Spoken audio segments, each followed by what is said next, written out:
আর আজকে রান্না করার জন্য কি নিয়েছি, এখানে বিফ ভুনা করব, বেগুন ভাজি করব আর ডাল রান্না করব। আজকে বিফ রান্নাটা আমি একটু অন্যরকমভাবে করব। আরেকটা চ্যানেল থেকে দেখেছিলাম, চ্যানেলটার নামটা ঠিক মনে নাই। তো যাই হোক, এখানে আমি পরিমাণ মতো তেল গরম করতে দিয়েছি, তেলটা গরম হয়ে গেছে। আর আজকে বিফ রান্নাটা আপনাদের সাথে শেয়ার করব। তো ঠিক আছে, থাকেন আমার সাথে।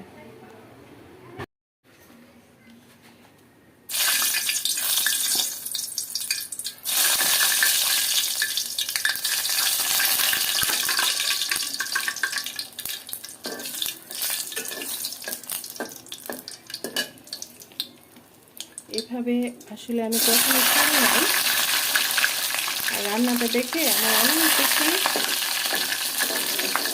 পছন্দ হয়েছে।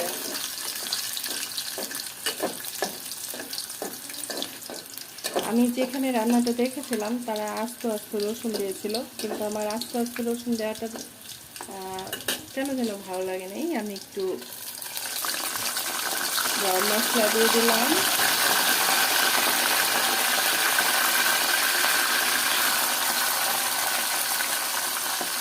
পরিমাণ মতো পেঁয়াজ দিয়ে দিলাম।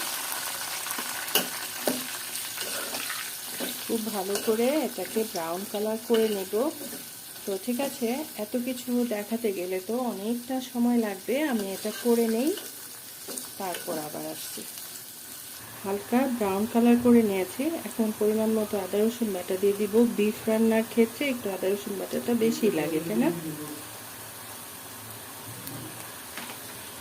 এখন এটা আবার খুব ভালো করে ভেজে নেব। আদা রসুনটা ভাজা হয়ে গেছে। এখন আমি কি করব, যত গুঁড়া মশলা আছে সেটা দিয়ে দেব। একটু ঝাল ঝাল করে রান্না করব আর কি,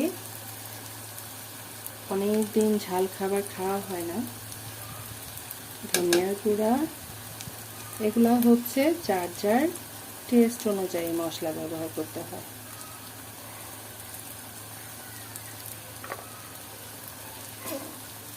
লবণ দেওয়া হয় নাই, লবণটা দিচ্ছি।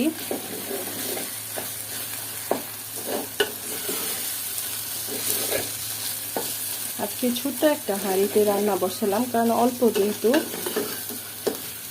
খুব ভালো করে একটু ভাজাভুজি হোক। এই সুযোগে কি করবো, লবণটা দিয়ে দেব। আপাতত এটুকু দিলাম, তারপর টেস্ট করে দেখব, যদি লাগে তাহলে দিব, আর না লাগলে তো নাই। তাহলে তো হয়েই গেল।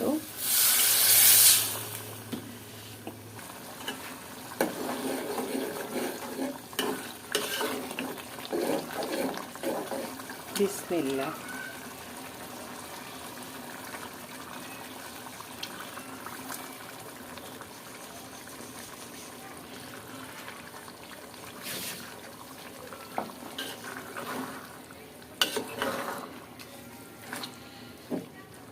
এখন কি করব, এটা পাশের চুলায় দিয়ে দিব। আর এটা তো ধীরে ধীরে হতে থাকবে। আমি সব সময় বলে থাকি, বিফ রান্না করলে একটা সুবিধা আছে, কারণ এটা রান্না করতে অনেকটা সময় লাগে। তো এখন অল্প আছে, এটা বসায় রাখলে ধীরে ধীরে কষানো হবে। আর যত সুন্দর করে কষানো হবে, রান্না খেতে তত বেশি মজা লাগবে। এটা এখন পাশের চুলায় ট্রান্সফার করে আমি এখানে বেগুন ভাজা করব, ডাল রান্না করব। বেগুনের মধ্যে একটু আদা রসুন বাটা দিয়েছি, একটু হলুদের গুঁড়া, একটু মরিচের গুঁড়া, আর হচ্ছে লবণ, আর 1 চিমটি চিনি ব্যবহার করেছি। চিনি দিলে বেগুনের টেস্টটা খুব বেশি ভালো আসে, একদম 1 চিমটি।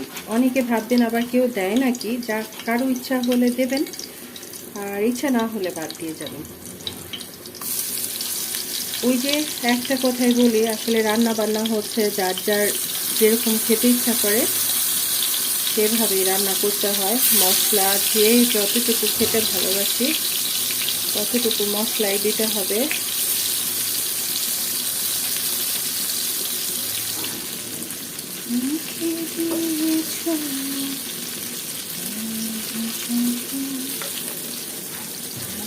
আর একটু হবে, এটা হয়ে গেছে। এটাও হয়ে গেছে।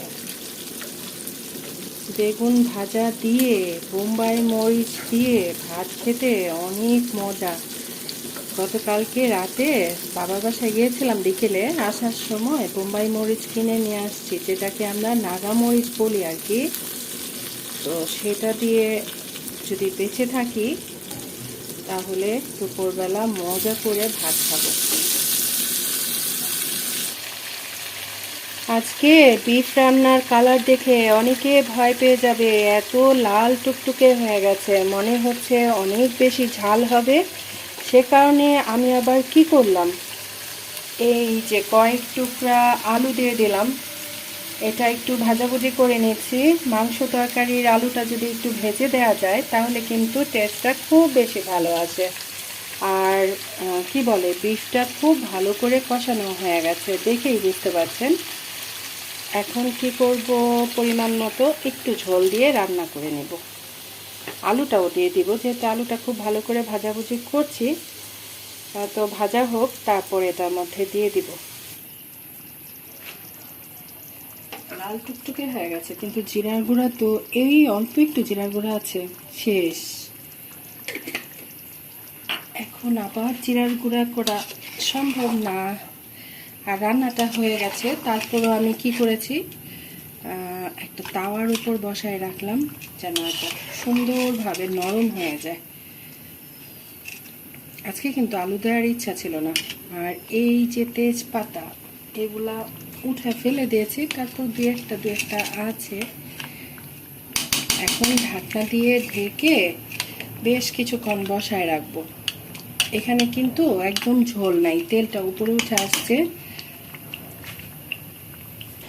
যত কিছুই রান্না করি না কেন, ডাল তো রান্না করতেই হবে। আজকে মুগ ডাল, মশারি ডাল একসাথে করে রান্না করলাম, সাথে তেজপাতা দিয়েছিলাম, পেঁয়াজ দিয়ে বাগার করলাম, আর কয়েকটা কাঁচামরিচ দিয়ে দিলাম। রান্নাটা হয়ে গেছে। প্রিয় ভাই বোন বন্ধুরা যারা আমাকে শুনছেন অথচ একটা লাইক করতে ভুলে গেছেন, সবার কাছে বিনীত অনুরোধ থাকবে অবশ্যই একটা লাইক করবেন। আরেকটা কথা হচ্ছে, কেউ যদি বন্ধু করে থাকেন অবশ্যই কমিউনিটিতে লেটার রাখবেন। চলে আসলাম আজকের রান্না বান্নার ফাইনাল লুক শেয়ার করার জন্য। প্রচুর গরম লাগছে, আর বাইরে কি পরিমাণ রোদ উঠেছে একটু দেখাই। আমার কয়েকটা পেঁপে গাছ একদম হেলে দুলে পড়ে গেছে আর কি। ভাতটা উতরানো চলে আসছে। অন্যান্য দিন আমি আগে ভাতটা রান্না করি, তারপর অন্যান্য কিছু রান্না করি, কিন্তু আজকে একটু উল্টাপুল্টা হয়ে গেছে। যাই হোক, ডাল রান্না করেছি। এটা হচ্ছে মুগ ডাল আর মশারি ডাল একসাথে করে তেজপাতা দিয়ে পেঁয়াজ দিয়ে বাগার করে রান্না করেছি। এই ডালটা খেতে অনেক বেশি মজা লাগে। আর কি রান্না করেছি, বেগুন ভাজা করেছি, সেগুলো তো দেখেছেন সবাই। আর আজকে যে বিফ রান্না করেছে, এটা যার কাছ থেকে দেখে রান্না করলাম, সে কিন্তু আলু দেয় নাই, সে শুধুমাত্র বিফটাই ভুনা করেছে। আর আমার কাছে মনে হয়েছে অনেক বেশি ঝাল হবে, সে কারণে আমি আবার আমার জন্য 2টা আলু দিয়েছি। আমি আবার যে কোনো মাংস তরকারির আলু খেতে খুব বেশি ভালোবাসি আর কি। আমার কাছে আসলে মাংস খেতে একদম ভালো লাগে না, সেটা যে কোনো মাংসই হোক না কেন। আর আরেকটা বিষয় হচ্ছে, রান্না বান্না কাজকর্ম করতে করতে আমার তো ক্ষুধা পেয়ে গেছে, সে কারণে একটা পেয়ারা নিয়েছি। এখন এটা ধুবো, কাটাকুটি করব, তারপর মরিচ আর লবণ দিয়ে বসে খাবো, তারপর গোসল নামাজে যাব। বিকেলের নাস্তার আয়োজন করার জন্য চলে আসলাম। সন্ধ্যা তো হয়ে গেছে, যে কোনো সময় মাগরিবের আজান পড়ে যাবে। আরেকটা বিষয় হয়েছে কি, আমি তো দুপুরের খাবার খেতে খেতে আমার বেলা 4টা, 4:30 এমনটা হয়ে যায়। সে কারণে খুব জলদি বিকেলের নাস্তাটা খাওয়া হয় না। মাগরিবের পরেই আমরা মূলত বিকেলের চা নাস্তা খাই। আর এই তো এখানে নুডলস রান্না করা হবে, একটু ক্যাপসিকাম, তারপর গাজর, কাঁচামরিচ, পেঁয়াজ, ডিম। আর দুপুরে রান্না বান্না শেষ করে এখানে চিকেন ম্যারিনেট করে রেখেছিলাম। এখানে সয়া সস, আদা রসুন বাটা আর একটু মরিচের গুঁড়া দিয়েছি। আর কি করছি, আজকে ডেকো নুডলস রান্না করব, সাথে একটা ম্যাগি নুডলসও নিয়েছি, তাহলে একটু বেশি হবে। তাছাড়া 2 রকম 3 রকম নুডলস একসাথে রান্না করলে খেতে কিন্তু অনেক বেশি মজা হয়। তো নুডলস রান্না তো আমরা সবাই জানি, সবাই পারি। আমি আমার মতো করছি। বেশ কয়েকদিন থেকে শরীরটা ভালো যাচ্ছে না, সে কারণে ভিডিও আপলোড করা হচ্ছে না, কারো ভিডিও দেখা হচ্ছে না। আর এই ভিডিওগুলা আমার কয়েকদিন আগের ছিল, তো ভিডিও তো আর এভাবে ছেড়ে দেওয়া যায় না, একটু ভয়েস দেওয়ার বিষয় থাকে, এডিট করার বিষয় থাকে। আরেকটা কথা আমি সব সময় বলে থাকি, আগে নিজেকে সুস্থ থাকতে হবে, তারপরে অন্য কিছু। তো যারা ভাবছেন আমি ভুলে গেছি, আসলে বিষয়টা সেরকম না, একটু রেস্ট করছি। যখন ভালো লাগবে সবার ভিডিও দেখব, যখন ভালো লাগবে নিজের ভিডিওগুলো শেয়ার করব। সবাই খুব বেশি বেশি ভালো থাকবেন, সুস্থ থাকবেন, আমার জন্য দোয়া করবেন। আল্লাহ হাফেজ, আসসালামু আলাইকুম।